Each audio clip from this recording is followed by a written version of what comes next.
Ángeles y demonios, por Dan Brown. Capítulo 125. Robert Landon había dejado de caer. Ya no sentía miedo, ni dolor, ni oía el ruido del viento, solo el suave sonido del oleaje del agua, como si se hubiera quedado cómodamente dormido en la playa. En un paradójico episodio de autoconciencia, Landon experimentó su propia muerte. Y lo hizo contento. Dejó que fuera poseyéndolo lentamente, que lo llevara allá a donde tuviera que ir. El dolor y el miedo habían sido anestesiados y no quería que regresaran bajo ningún concepto. Su último recuerdo solo podría haber sido conjurado en el infierno. Llévame, por favor. Pero el mismo oleaje que lo arrullaba dándole esa sensación de paz también parecía repudiarlo. Intentaba despertarlo de un sueño. No, déjame en paz. Landon no quería despertar. Advertía la presencia de demonios congregados alrededor del perímetro de su dicha, dispuestos a hacer añicos ese éxtasis. Imágenes borrosas se arremolinaban a su alrededor. Unos gritos, el aullido del viento. No, por favor. Cuanto más se resistía, más lograba filtrarse la furia. Entonces volvió a revivirlo todo. El helicóptero había emprendido un ascenso imparable. Landon estaba atrapado en su interior. Por la puerta abierta podía ver las luces de Roma cada vez más lejanas. El instinto de supervivencia lo instaba a lanzar el contenedor de inmediato. Sabía que antes de 20 segundos caería casi 1 kilómetro. El problema era que lo haría sobre una ciudad llena de gente. Se preguntó a qué altitud debían de volar ahora. Sabía que las avionetas alcanzaban altitudes de unos 6.000 metros. El helicóptero debía de estar cerca. ¿3.000 metros? ¿5.000? Todavía había una posibilidad. Si lo lanzaba en el momento adecuado, el contenedor estallaría en el aire, a una distancia segura del suelo y lo bastante lejos del helicóptero. Landon miró la ciudad que se extendía bajo ellos. ¿Y si calcula mal?, preguntó el camarlengo. Él se volvió sobresaltado. El sacerdote ni siquiera lo estaba mirando. Parecía haber leído sus pensamientos en el fantasmal reflejo del parabrisas. Ya no manejaba los controles del aparato. Sus manos ni siquiera sujetaban la palanca de mando. Al parecer había activado el piloto automático para que el aparato simplemente siguiera ascendiendo. Ventresca alargó entonces el brazo hacia el techo de la cabina y tomó una llave que estaba oculta detrás de unos cables. Desconcertado, Landon observó cómo el camarlengo abría la caja metálica que había entre los asientos. Extraía de su interior una mochila negra de nylon y la depositaba en el asiento del acompañante. Parecía moverse con gran serenidad, como si supiera cuál era la solución. «Deme el contenedor», ordenó entonces con absoluta tranquilidad. Landon ya no sabía qué pensar. Se lo dio. 90 segundos. Lo que el camarlengo hizo con la antimateria tomó al norteamericano completamente por sorpresa. Con mucho cuidado metió el recipiente en la caja y luego cerró la pesada tapa con llave. ¿Se puede saber qué está haciendo?, preguntó. Alejarnos de la tentación, declaró Ventresca y tiró la llave por la ventanilla abierta. Al ver caer la llave, Landon sintió que su alma iba tras ella. El camarlengo tomó entonces la mochila de nylon, metió los brazos por las correas y se ciñó otra alrededor del estómago. Luego se volvió hacia el estupefacto profesor. «Lo siento», dijo. «Esto no debería haber sucedido así». Acto seguido abrió la puerta y se arrojó hacia la noche.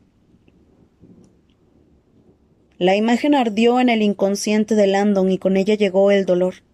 Un dolor auténtico, físico, penetrante, abrasador. Rogó que acabara con él, que terminara de una vez, pero cuanto más alto oía el oleaje, más imágenes acudían a su mente. Su infierno no había hecho más que comenzar. Veía fragmentos, fotogramas aislados de puro pánico. Se hallaba a medio camino entre la muerte y la pesadilla, implorando ser liberado, pero las imágenes eran cada vez más nítidas. El contenedor de antimateria estaba encerrado fuera de su alcance. La cuenta atrás seguía adelante mientras el helicóptero no dejaba de ascender. 50 segundos. Más alto. Más alto. Landon se revolvió de un lado a otro frenético, intentando encontrarle algún sentido a lo que acababa de ver. 45 segundos. Buscó otro paracaídas bajo los asientos. 40 segundos. No había ninguno. Tenía que haber alguna otra opción. 35 segundos. Se dirigió hacia la puerta abierta del helicóptero y, zarandeando por el fuerte viento, contempló las luces de Roma. 32 segundos. Y entonces tomó una decisión. Una decisión increíble. Robert Landon saltó del aparato sin paracaídas. Mientras la noche engullía su cuerpo, el helicóptero siguió su curso ascendente y el ruido de los rotores quedó diluido por el fragor ensordecedor de su propia caída libre. Al precipitarse hacia el suelo, Landon sintió algo que no había experimentado desde que practicaba salto de trampolín: el inexorable tirón de la gravedad. Cuanto más rápido caía, con mayor fuerza parecía tirar la tierra de él. Esta vez, sin embargo, no se trataba del salto a una piscina desde 15 metros de altura, sino de una caída de miles de metros sobre una interminable extensión de pavimento y cemento. En medio del torrente de viento y desesperación, la voz de Cole resonó desde la tumba. Unas palabras que le había dicho esa mañana en el tubo de caída libre del CERN. 1 metro cuadrado de tela ralentiza la caída de un cuerpo casi en un 20%. Landon era consciente de que un 20% ni siquiera se acercaba a lo que necesitaría para sobrevivir a una caída como esa. No obstante, más por acto reflejo que por albergar alguna esperanza, se aferró con fuerza al único objeto que había tomado en el helicóptero antes de saltar. Era un objeto extraño, pero por un fugaz instante le había parecido que podía servir. La lona protectora del parabrisas estaba tirada en la parte trasera del helicóptero. Era un rectángulo cóncavo de unos 4 metros por 2, parecido a una enorme sábana hecha a medida, lo más cercano a un paracaídas que había encontrado. Carecía de arneses. Solo tenía unas presillas elásticas en cada extremo para ajustar la lona a la curvatura del parabrisas. Landon había deslizado las manos por las presillas. Las había agarrado con fuerza y había saltado al vacío. Su último gran acto de desafío juvenil. No se hacía ilusiones de sobrevivir. Landon caía como una roca, de pie, con los brazos en alto. Las manos aferradas a las presillas, la lona hinchada como un hongo sobre su cabeza, el viento zarandeándolo con violencia. Mientras se precipitaba en dirección al suelo, oyó una gran explosión. Le pareció más lejana de lo que había esperado. Casi al instante sintió el impacto de la onda expansiva. El aire se calentó a su alrededor y se quedó sin respiración. La pared de calor lo recorrió de arriba a abajo.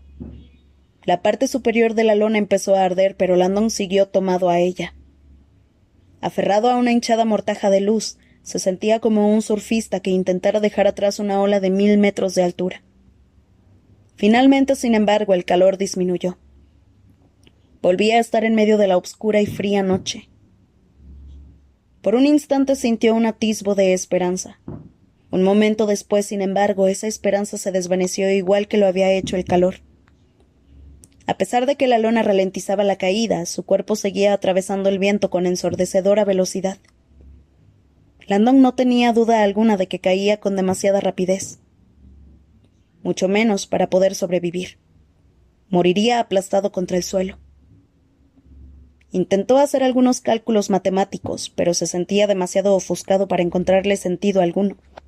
1 metro cuadrado de tela, 20% de reducción de velocidad. Lo único que pudo calcular fue que la lona era lo bastante grande como para ralentizar la caída más de un 20%. Lamentablemente, sin embargo, a juzgar por la velocidad a la que caía, era consciente de que eso no bastaría. Seguía cayendo con demasiada rapidez.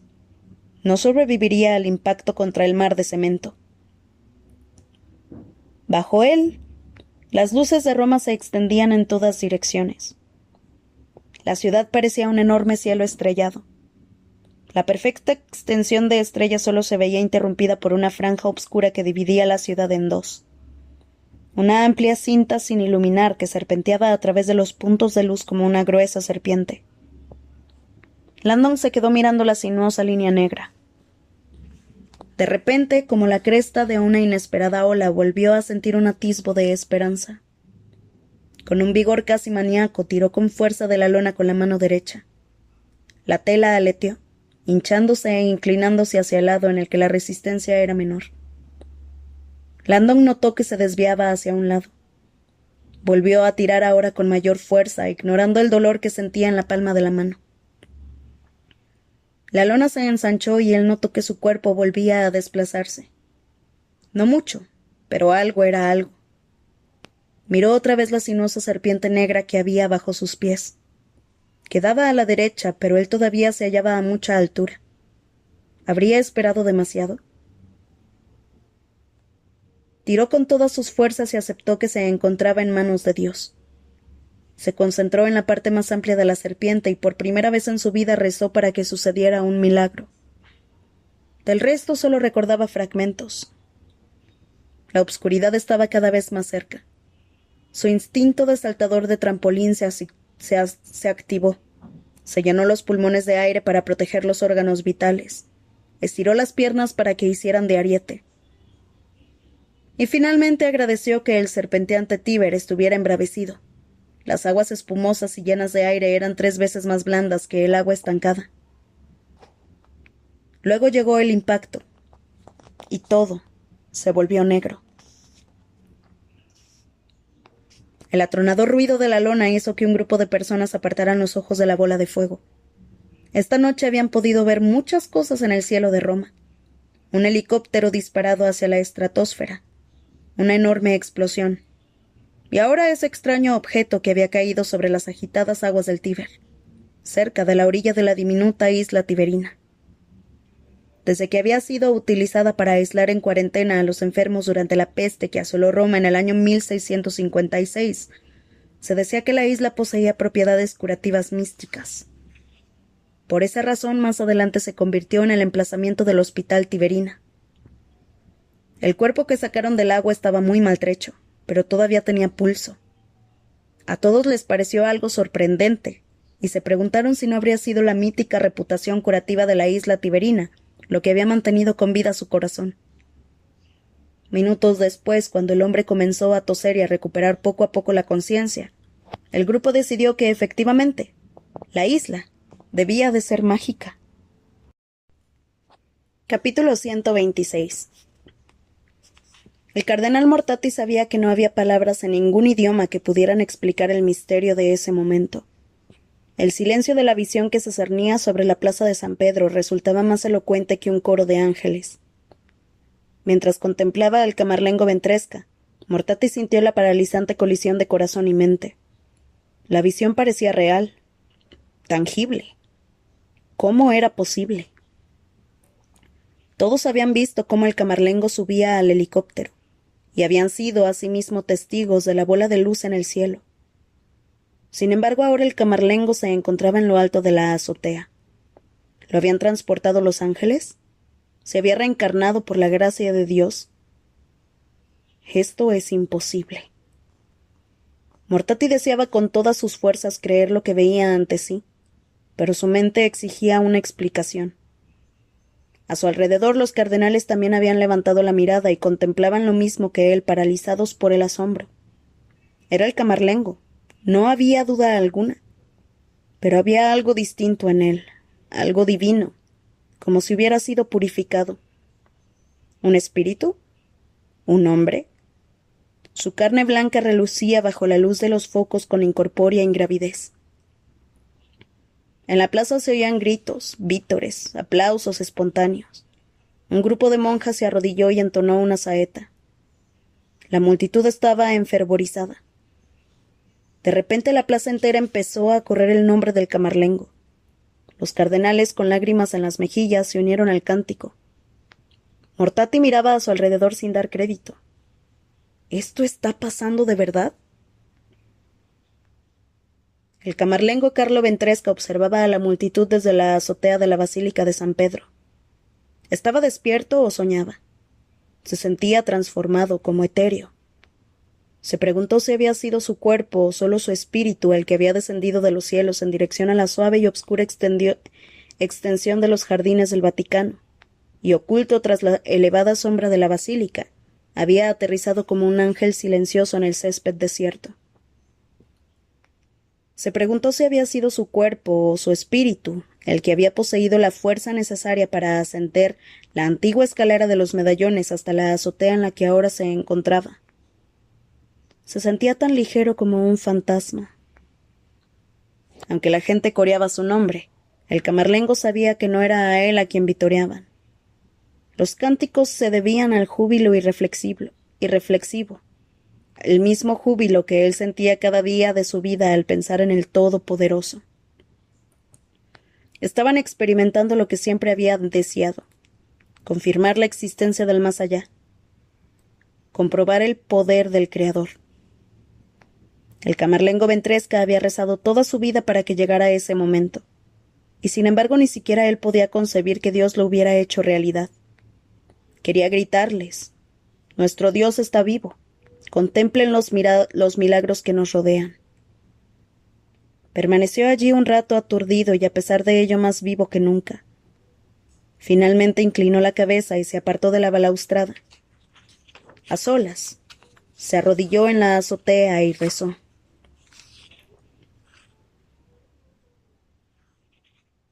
Capítulo 127. Las imágenes a su alrededor eran borrosas y fragmentarias. Poco a poco Landon comenzó a distinguirlas. Las piernas le dolían y sentía como si le hubiera pasado un camión encima. Estaba tumbado de costado en el suelo. Algo apestaba como a bilis. Aún podía oír el incesante oleaje, pero ya no le resultaba placentero. También percibió otros ruidos. Alguien estaba hablando. Vio unas formas blancas borrosas. ¿Iban todos vestidos de blanco? Landon supuso que estaba en un manicomio. O en el cielo. A juzgar por el ardor que sentía en la garganta, decidió que no podía tratarse del cielo. «Ya ha dejado de vomitar», dijo un hombre en italiano. «Dale la vuelta». Su tono era firme y profesional. Landon sintió que unas manos lo colocaban boca arriba. La cabeza le daba vueltas. Intentó incorporarse, pero las manos volvieron a recostarlo. Su cuerpo obedeció. Entonces notó que alguien le registraba los bolsillos. Luego, perdió el conocimiento. El doctor Jacobus no era un hombre religioso. Hacía mucho tiempo que la ciencia de la medicina lo había alejado de las iglesias. Y sin embargo, los acontecimientos que habían tenido lugar esa noche en el Vaticano habían puesto a prueba su razonamiento lógico. ¿Ahora caen cuerpos del cielo? El médico le tomó el pulso al desaliñado hombre que acababan de sacar del río y decidió que era un milagro que siguiera con vida. El impacto contra el agua lo había dejado inconsciente, y de no haber sido porque él y su equipo se encontraban en ese momento en la orilla contemplando el espectáculo que se desarrollaba en el cielo, seguramente nadie lo habría visto y se habría ahogado. Americano», dijo una enfermera tras echar un vistazo a la cartera del hombre cuando lo sacaron del agua. «¿Norteamericano?» Los romanos solían bromear con que había tantos en la ciudad que las hamburguesas acabarían convirtiéndose en la comida oficial italiana. ¿Ahora caían del cielo? Jacobus dirigió una linterna a los ojos del hombre. «Señor, ¿puede oírme? ¿Sabe dónde está?» El hombre volvía a estar inconsciente. Al médico no le sorprendió. Había vomitado mucha agua tras practicarle el boca a boca. «Si chiama Robert Landon», dijo la enfermera al ver el nombre en el carnet de conducir. El grupo que se había congregado en el muelle se quedó de piedra. «Imposible», exclamó Jacobus. Robert Landon era el hombre de la televisión, el profesor norteamericano que había estado ayudando al Vaticano. Hace apenas unos minutos el médico lo había visto subir a un helicóptero en la plaza de San Pedro. Jacobus y los demás habían corrido al muelle para presenciar la explosión de la antimateria, una tremenda esfera de luz como ninguno había visto nunca. ¿Cómo puede ser este el mismo hombre? «¡Es él!», exclamó la enfermera tras apartarle el cabello de la cara. «Y reconozco su americana de tweed». De pronto se oyó chillar a alguien en la entrada del hospital. Era una de las pacientes.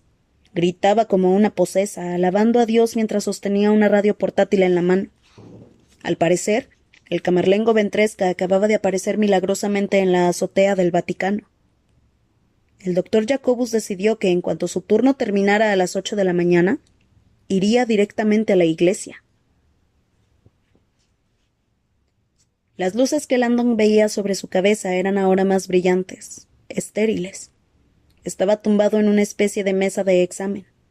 Olía a astringentes y extraños productos químicos. Alguien acababa de ponerle una inyección y lo habían desnudado. Está claro que no son gitanos, decidió en pleno delirio semi-inconsciente. ¿Alienígenas, quizás? Sí, había oído hablar de cosas parecidas. Afortunadamente esas criaturas no parecían tener intención de hacerle daño. Lo único que querían, ni hablar. Se incorporó de golpe con los ojos muy abiertos. «Atento», gritó una de las criaturas tranquilizándolo. En su placa identificativa se leía Doctor Jacobus. Su aspecto era humano.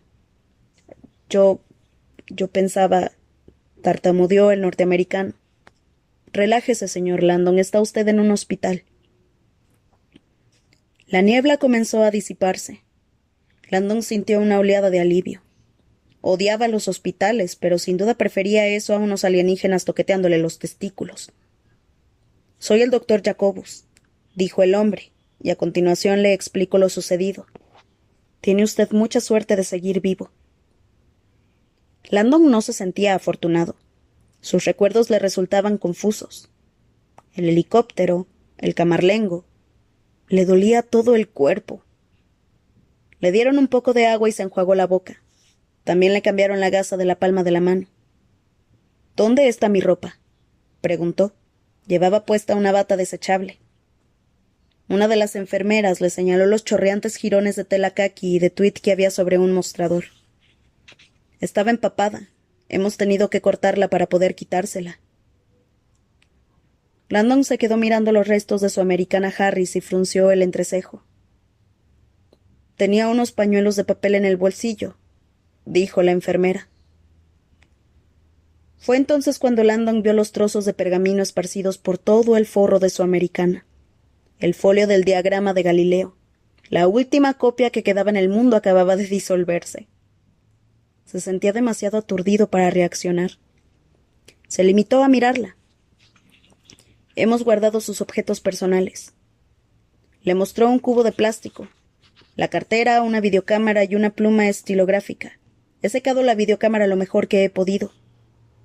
No tengo ninguna videocámara. La enfermera frunció el entrecejo y le acercó el cubo. Landon comprobó su contenido. Junto con su cartera y su pluma había una diminuta videocámara Sony RUBI. Ahora lo recordaba. Kohler se la había dado y le había pedido que la hiciera llegar a los medios de comunicación. La hemos encontrado en un bolsillo de la americana. Me temo que necesitará una nueva. La enfermera abrió la pantalla de 2 pulgadas que había en la parte posterior. El visor está roto, pero el sonido todavía funciona, más o menos. Se llevó el aparato al oído. No deja de reproducir lo mismo una y otra vez. Escuchó un momento e hizo una mueca. 2 tipos discutiendo, creo. Desconcertado, Landon tomó la videocámara y se la llevó a la oreja. Las voces se oían distorsionadas y metálicas, pero se podía discernir lo que decían. Una estaba más cerca de la cámara que la otra. Landon reconoció a ambas. Sentado con su bata de papel, escuchó la conversación con perplejidad. Aunque no podía ver lo que estaba pasando, cuando llegó el sorprendente final, agradeció que así fuera. Dios mío. Mientras la conversación volvía a comenzar desde el principio, Landon bajó la videocámara y se quedó un momento consternado. La antimateria, el helicóptero. Su mente comenzó a activarse. Pero eso significa... Sintió otra arcada. Furioso y desorientado, bajó de la mesa e intentó mantenerse en pie sobre sus piernas temblorosas. Señor Landon, dijo el médico e intentó detenerlo. Necesito algo de ropa, exigió Landon, que podía sentir cómo se le empezaba a enfriar el trasero a través de la abertura de la bata. Pero necesita descansar. Me voy. Necesito algo de ropa. Pero, señor, usted... Ahora. Todos se miraron entre sí desconcertados. No tenemos ropa, dijo el médico. Quizá mañana un amigo pueda traerle algo. Landon exhaló un largo suspiro y miró fijamente al médico. Doctor Jacobus, pienso salir de aquí ahora mismo. Necesito algo de ropa. Voy a ir al Vaticano, y uno no se presenta en el Vaticano con el culo al aire. ¿Ha quedado claro? El doctor Jacobus tragó saliva. Consígale algo de ropa al hombre. Landon salió cojeando del hospital Tiberina. Se sentía como un Boy Scout. Llevaba un mono azul de sanitario con una cremallera en la parte delantera y adornado con parches de tela, que al parecer enumeraban sus numerosas cualificaciones. La mujer que lo acompañaba era corpulenta y llevaba un traje similar. El médico había asegurado a Landon que lo llevaría al Vaticano en un tiempo récord.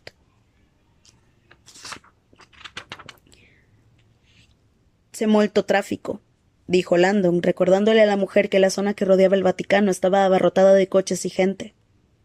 Ella no se mostró muy preocupada. Señaló con orgullo uno de sus parches. «Ambulanza. Ambulanza». Eso lo explicaba todo. A Landon le pareció un vehículo de lo más adecuado. La mujer lo condujo a un lateral del edificio. El vehículo estaba aparcado en un muelle de cemento. Cuando Landon lo vio, se detuvo de golpe. Era un antiguo helicóptero de evacuación médica. En el casco se podía leer «Aeroambulanza». El profesor agachó la cabeza. La mujer sonrió. «Nosotros volar Vaticano. Muy rápido». Capítulo 128. Los cardenales regresaron a la Capilla Sixtina con gran entusiasmo y agitación. Mortati, en cambio, sentía en su interior una creciente confusión. Creía en los antiguos milagros de las Escrituras, pero lo que acababa de presenciar era algo que no alcanzaba a comprender. Tras toda una vida de devoción, 79 años, Mortati sabía que esos acontecimientos deberían haber encendido en él una pía y fervorosa fe. Lo único que sentía, sin embargo, era una inquietud creciente y espectral. Algo no iba bien.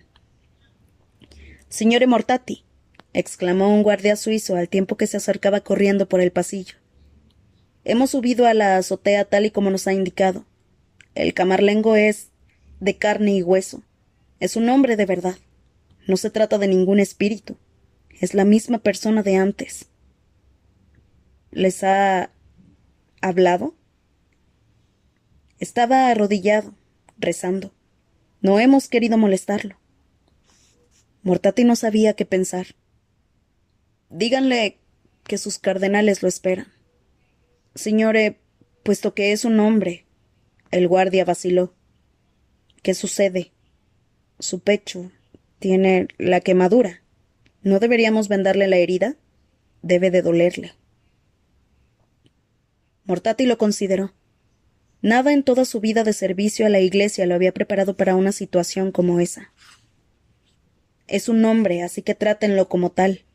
Báñenlo, véndenle las heridas, vístanle con ropa limpia. Nosotros lo esperaremos en la Capilla Sixtina». El guardia se alejó corriendo. Mortati se dirigió a la capilla. Los demás cardenales ya estaban dentro. Mientras recorría el pasillo vio a Vittoria Vetra sola en un banco que había al pie de la escalera real. Advirtió el dolor y la soledad que sentía por la pérdida de Landon. Le habría gustado ir a consolarla, pero eso ahora debía esperar. Tenía trabajo pendiente, aunque no sabía exactamente en qué consistiría éste. Mortati entró en la capilla. En el interior había una gran algarabía. Cerró la puerta. «Que Dios me asista». Cuando la aeroambulanza de doble hélice del hospital Tiberina se acercó a la parte trasera del Vaticano, Landon apretó los dientes y se juró que este sería el último paseo en helicóptero de su vida. Tras convencer a la piloto de que las normas que regían el espacio aéreo de la Santa Sede eran la última de las preocupaciones que ahora mismo tenía la Iglesia, le indicó por dónde debían acceder para que no los vieran, y aterrizaron en el helipuerto. «Grazie», dijo, mientras descendía con dificultad del aparato. Ella le lanzó un beso con la mano y rápidamente despegó y desapareció en la noche por detrás de la muralla. Landon exhaló un suspiro y repasó mentalmente lo que pensaba hacer. Con la videocámara en la mano subió al mismo carrito de golf eléctrico que había utilizado esa mañana. No habían recargado la batería, y según el indicador estaba a punto de agotarse. Optó por conducir con los faros apagados para ahorrar energía. Además, prefería que nadie lo viera llegar. Desde el fondo de la Capilla Sixtina, un aturdido cardenal Mortati contemplaba el alboroto que tenía lugar ante él. «Ha sido un milagro», exclamó uno de los cardenales. «Obra de Dios». «Sí», gritaron otros. «Dios ha manifestado su voluntad». «El camarlengo será nuestro papa», declaró otro. «No es cardenal, pero Dios nos ha enviado una señal milagrosa». «Sí», convino otro. «Las leyes del cónclave son leyes humanas. La voluntad de Dios está por encima. Hagamos una votación ahora mismo». «¿Una votación?», preguntó Mortati acercándose a ellos. «Si no me equivoco, esa es mi función». Todos se volvieron hacia él. Mortati notó que los cardenales lo estudiaban. Parecían distantes, sin saber qué decir, como ofendidos por su sobriedad. A Mortati le habría gustado sentir en su corazón el milagroso júbilo que veía en los rostros que lo rodeaban, pero no era así. Lo que sentía era un inexplicable dolor en el alma, una punzante tristeza que no podía explicar. Había jurado conducir el procedimiento con pureza en el alma, y esa vacilación era algo que no podía negar. «Amigos míos», dijo mientras se dirigía al altar. Su voz parecía distinta. «Sospecho que pasaré el resto de mis días dándole vueltas al significado de lo que he presenciado esta noche. Y sin embargo, lo que están sugiriendo respecto al camarlengo no puede ser la voluntad de Dios». Se hizo el silencio. «¿Cómo puede decir eso?», preguntó finalmente uno de los cardenales. «El camarlengo ha salvado la Iglesia. Dios se ha dirigido directamente a él y ha sobrevivido a la muerte. ¿Qué otra señal necesitamos?». «El camarlengo está a punto de llegar», dijo Mortati. «Esperémoslo. Oigámoslo antes de realizar la votación. Puede que haya una explicación». «¿Una explicación?». «Como gran elector he jurado defender las leyes del cónclave. Bien saben todos ustedes que, de acuerdo con la ley del Vaticano, el camarlengo no puede ser elegido papa. No es cardenal. Es solo un sacerdote, un chambelán. Y además está la cuestión de la edad». Mortati podía sentir la dureza con la que lo miraban. Solo por el hecho de permitir la votación les estaría pidiendo que apoyaran a un hombre a quien la ley del Vaticano no considera elegible. Les estaría pidiendo a cada uno de ustedes que rompieran un juramento sagrado. «Pero lo que ha pasado aquí esta noche», tartamudeó alguien, «sin duda trasciende nuestras leyes». «Seguro», replicó Mortati, sin saber muy bien de dónde provenían sus palabras. «¿Es la voluntad de Dios que renunciemos a las leyes de la Iglesia? ¿Es la voluntad de Dios que abandonemos la razón y nos entreguemos al desenfreno? ¿Pero es que acaso no ha visto usted lo mismo que nosotros?», lo desafió otro. «¿Cómo puede atreverse a cuestionar ese poder?». Mortati alzó la voz entonces de un modo hasta el momento desconocido para él. «No estoy cuestionando el poder de Dios. Es Dios quien nos está proporcionando el uso de la razón y la circunspección. Es a Dios a quien servimos cuando ejercitamos nuestra prudencia». Capítulo 129. En el pasillo que llevaba a la Capilla Sixtina, una desolada Vittoria Vetra permanecía sentada en el banco que había al pie de la escalera real. Cuando vio la figura que aparecía por la puerta trasera, se preguntó si lo que estaba viendo era otro espíritu. Iba vendado, cojeaba, y llevaba puesto una especie de uniforme médico. Se puso en pie, incapaz de creer lo que veían sus ojos. ¿Robert? Él no contestó. Se dirigió hacia ella a grandes zancadas y la rodeó con sus brazos. Luego acercó los labios a los suyos y le dio un largo beso cargado de gratitud. Ella sintió que las lágrimas acudían a sus ojos. «Oh, Señor, gracias, Dios mío». Volvió a besarla, más apasionadamente ahora, y ella se apretó con fuerza a él, perdiéndose en su abrazo. Sus cuerpos quedaron entrelazados como si se conocieran desde hacía años. Vittoria se olvidó del miedo y del dolor. Cerró los ojos y disfrutó del momento. Es la voluntad de Dios. El grito resonó en toda la Capilla Sixtina. ¿Quién sino el elegido podría haber sobrevivido a esa diabólica explosión? Yo, replicó una voz desde el otro extremo de la capilla. Mortati y los demás se volvieron de golpe, maravillados ante la desaliñada figura que se acercaba a ellos por el pasillo central. ¿Señor Landon? Sin decir una palabra, el norteamericano se dirigió lentamente hacia la parte delantera de la nave. Vittoria Vetra también entró. Y luego 2 guardias suizos que empujaban un carrito con un gran televisor en lo alto. Landon esperó a que lo enchufaran. Luego les indicó a los guardias que se retiraran. Ellos obedecieron, cerrando la puerta tras de sí. En la capilla quedaron Landon, Vittoria y los cardenales. El profesor conectó entonces la videocámara Sony SUVI al televisor y puso en marcha la grabación. La tele se encendió. La escena que se materializó ante los cardenales tenía lugar en el despacho del Papa. La calidad de la grabación era precaria, como si estuviera hecha con una cámara oculta.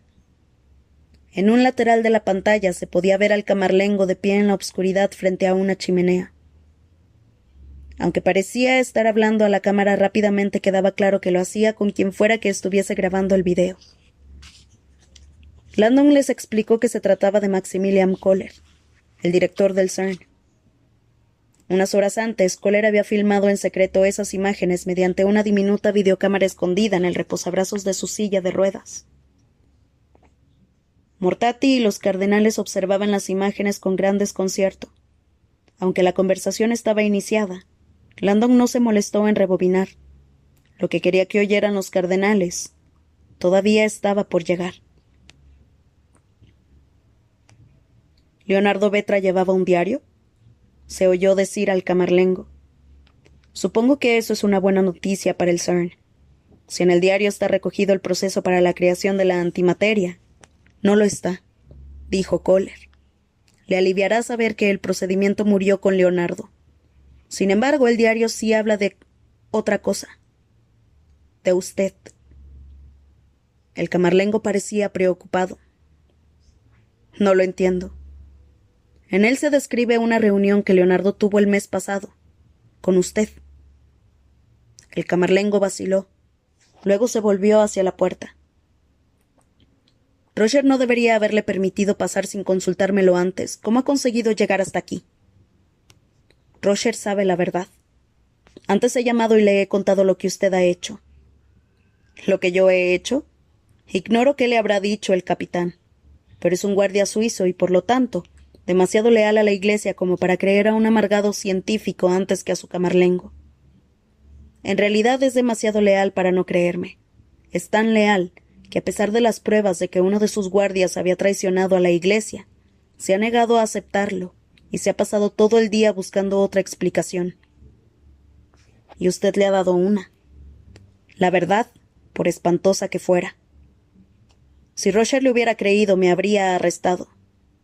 No, no se lo he permitido. Le he ofrecido mi silencio a cambio de este encuentro. El camarlengo dejó escapar una inquietante carcajada. ¿Piensa chantajear a la Iglesia con una historia que nadie creerá?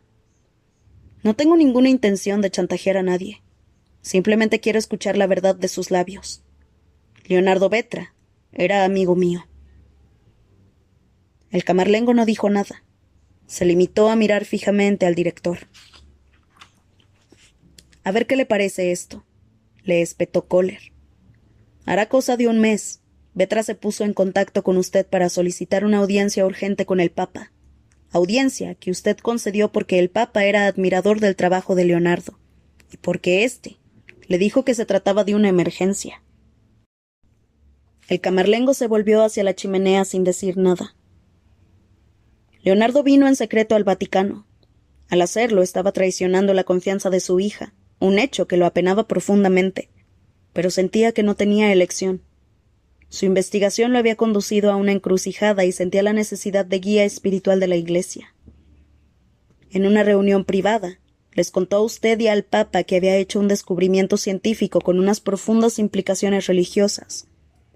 Había demostrado que el génesis era físicamente posible, y que intensas fuentes de energía, que Vetra llamó Dios, se duplicaban en el momento de la creación. Silencio. El Papa se quedó atónito. Prosiguió Kohler.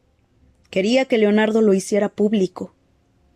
Su santidad pensaba que ese descubrimiento podía suponer un acercamiento entre la ciencia y la religión, uno de sus sueños. Luego Leonardo les explicó el aspecto negativo, la razón por la que requería el consejo de la Iglesia. Al parecer, su experimento de la creación, tal y como la Biblia predecía, lo generaba todo a pares, opuestos, luz y obscuridad. Vetra descubrió que al crear la materia también creaba antimateria. ¿Quiere que siga? El camarlengo permanecía en silencio. Se inclinó y atizó el fuego. Tras la visita de Vetra, dijo Kohler, usted fue al CERN para ver su trabajo. El diario de Leonardo indica que visitó personalmente su laboratorio. El camarlengo levantó la mirada. Kohler prosiguió. El Papa no podía viajar sin atraer la atención de los medios, de modo que lo envió a usted. Leonardo le mostró su laboratorio y le hizo una demostración de la explosión de antimateria. El Big Bang, el poder de la creación. También le enseñó una gran muestra que guardaba escondida como prueba de que ese nuevo proceso podía producir antimateria a gran escala. Usted se quedó asombrado. Regresó al Vaticano e informó al Papa de lo que había visto. El camarlengo suspiró. ¿Y eso es lo que le preocupa? ¿Que respetara la confidencialidad de Leonardo y fingiera esta noche ante todo el mundo que no sabía nada de la antimateria? ¡No! Lo que me preocupa es que Leonardo Vetra prácticamente demostró la existencia de Dios, y sin embargo usted ha hecho que lo asesinen. El camarlengo se volvió hacia él con expresión imperturbable. El único ruido que se oía era el crepitar del fuego. De repente la cámara sufrió una sacudida y el brazo de Kohler apareció en pantalla. El científico se había inclinado hacia adelante y parecía que intentaba tomar algo sujeto bajo la silla de ruedas. Cuando volvió a reclinarse, pudo ver que sostenía una pistola. El ángulo de la cámara era escalofriante. Se veía el brazo extendido y la pistola que apuntaba directamente al camarlengo. Confiese sus pecados, padre. Ahora, dijo Kohler. El camarlengo parecía inquieto. Nunca saldrá de aquí con vida. Bienvenida sea mi muerte. Me aliviará de la desdicha a la que su fe me condenó cuando era pequeño. Kohler sostenía ahora la pistola con ambas manos. Le doy la posibilidad de elegir. Confiese sus pecados, o morirá ahora mismo. El camarlengo echó un vistazo a la puerta. Roger está afuera. Lo desafió Kohler. También él está preparado para matarlo. Roger ha jurado proteger. Él es quien me ha dejado entrar aquí, armado. Está harto de sus mentiras.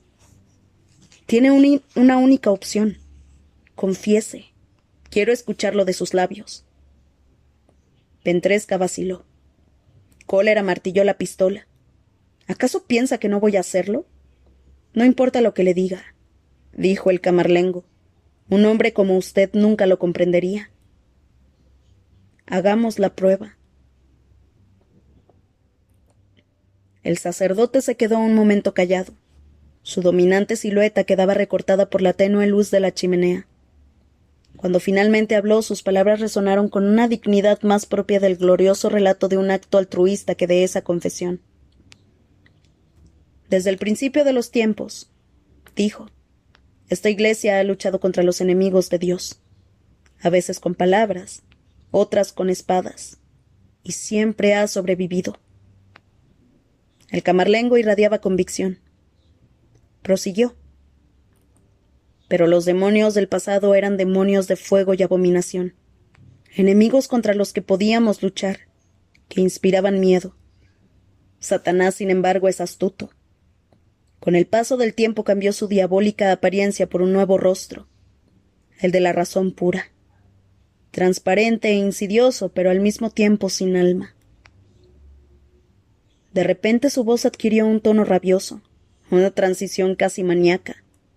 Dígame, Señor Kohler, ¿cómo puede la Iglesia condenar aquello que nuestras mentes consideran lógico? ¿Cómo podemos desprestigiar lo que ahora forma parte de los cimientos de nuestra sociedad? Cada vez que la Iglesia alza la voz para condenar algo, ustedes nos llaman ignorantes, paranoicos, controladores.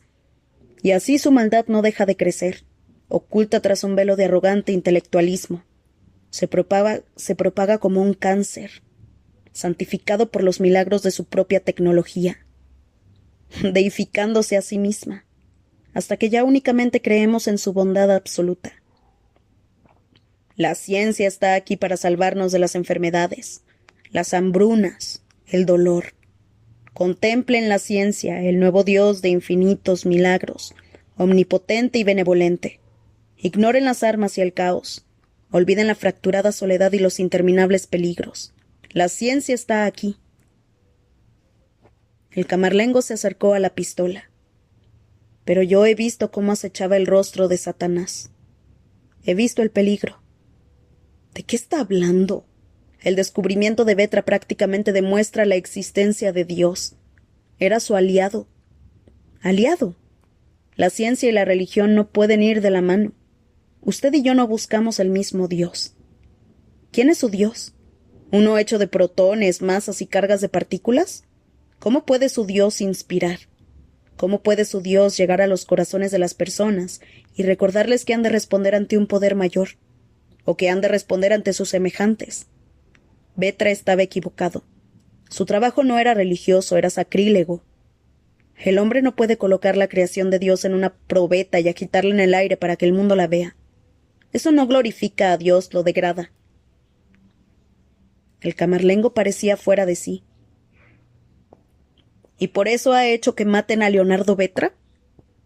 Lo he hecho por la Iglesia, por toda la humanidad, para detener su locura. El hombre no está preparado para detentar el poder de la creación. ¿Dios en una probeta? ¿Una gota de líquido que puede volatilizar toda una ciudad? Tenía que detenerlo. El camarlengo se quedó repentinamente callado. Apartó la mirada de vuelta al fuego. Parecía estar sopesando sus opciones. Kohler alzó la pistola. Ha confesado. No tiene escapatoria. Ventresca rió con tristeza. ¿Es que no se da cuenta, profesor? Confesar los pecados es la escapatoria. Se volvió hacia la puerta. Cuando Dios está de tu lado, tienes opciones que un hombre como usted no podría comprender. Acto seguido, el camarlengo agarró el cuello de su sotana y tiró violentamente de él, dejando su pecho al descubierto. Kohler se sobresaltó, obviamente alarmado. ¿Pero qué está haciendo? El sacerdote no le contestó. Retrocedió hasta la chimenea y tomó un objeto que descansaba sobre las relucientes ascuas. —¡Deténgase! —exigió Kohler, todavía apuntándolo con la pistola. —¿Se puede saber qué está haciendo? El camarlengo se volvió con un hierro de marcar al rojo en la mano, el diamante de los Illuminati. De repente su mirada había enloquecido. Pensaba hacer esto a solas, dijo con salvaje intensidad. Ahora me doy cuenta. Dios quería que usted estuviera presente. Usted es mi salvación. Antes de que Kohler pudiera reaccionar, el camarlengo cerró los ojos, arqueó la espalda y llevó el hierro de marcar al centro de su propio pecho. Se oyó el siseo de su carne al chamuscarse. «Santa María, Madre de Dios, contempla a tu hijo», exclamó. De repente Kohler aparecía en el plano, erguido precariamente sobre sus pies y agitando la pistola ante sí. El camarlengo gritó más alto, al borde del shock. Lanzó el hierro a los pies del director y luego cayó al suelo retorciéndose de dolor. Después los acontecimientos se sucedieron a gran velocidad. Los guardias suizos entraron en la estancia.